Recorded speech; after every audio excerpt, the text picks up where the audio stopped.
लेकिन इस वक्त बड़ी खबर, रूसी सेना पर यूक्रेन का जबरदस्त पलटवार और रूस के दो बेहद खास T-80 यूएई टैंक तबाह कर दिए गए। शॉट दिखाएं बगल में।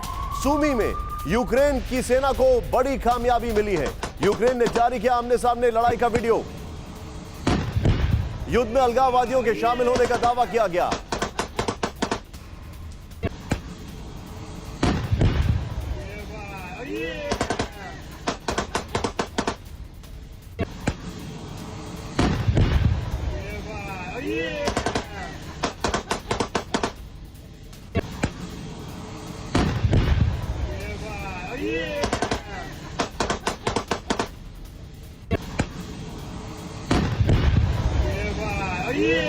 सामने इसके बाद एक और बात खबर दिखा रहा हूं मैं आपको। बड़ी खबर यह है, युद्ध के 33वें दिन शांति अगर कहा जाए, यूक्रेन के रूस और यूक्रेन के बीच शांति की कोशिश।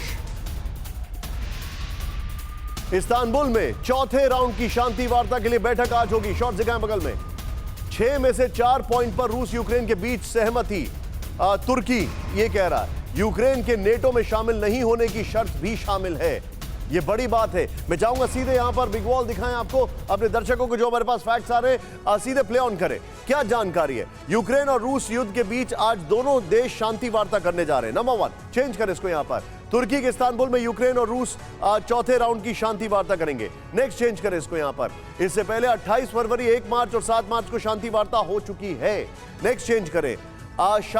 शर्तों की बड़ी दीवार की वजह से अभी तक सुलह का रास्ता नहीं निकल सका है। मैं चाहूंगा ये वॉल और नीचे इसी से जुड़ी जो खबर है वो सीधे प्ले ऑन करें। पिनाक सर, टर्की में जाने का मतलब क्या है?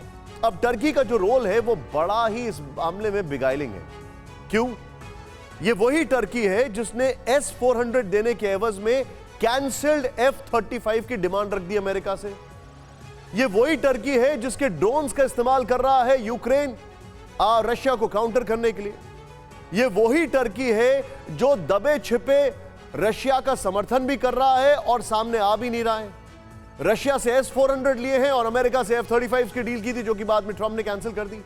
कितना रिलाय कर सकते हैं एर्दोगान के ऊपर?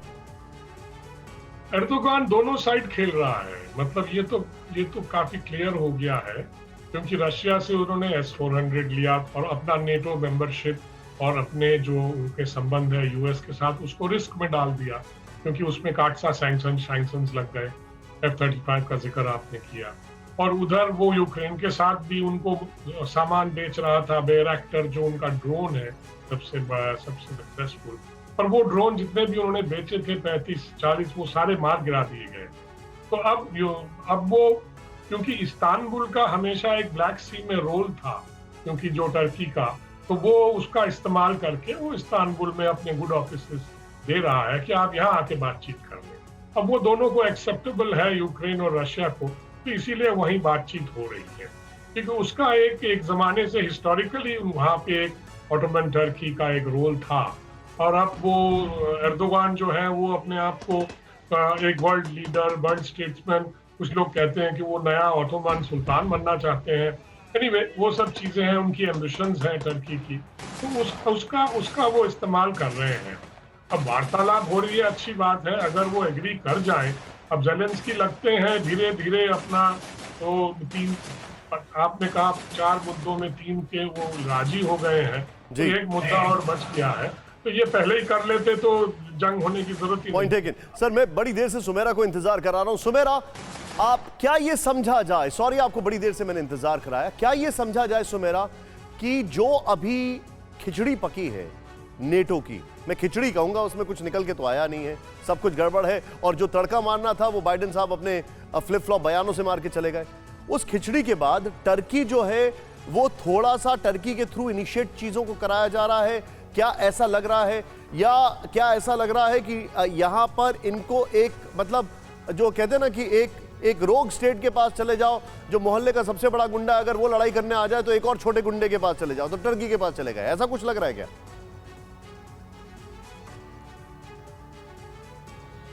निशांत देखिए, भले ही ज़ेलेंस्की बयान दें और जिस तरह का बयान उन्होंने अभी भी दिया है कि हमें बहुत जल्द जीत मिलने वाली है, और भले ही वो ये कह रहे हो कि बहुत उन्हें सफलता हासिल हो रही है, लेकिन जाहिर सी बात है जो अभी हो रहा है यूक्रेन में, वो चाहते हैं कि जल्द से जल्द कोई रास्ता बाहर का निकले, कोई रास्ता निकले जिससे कि ये युद्ध रुके या ख़त्म हो।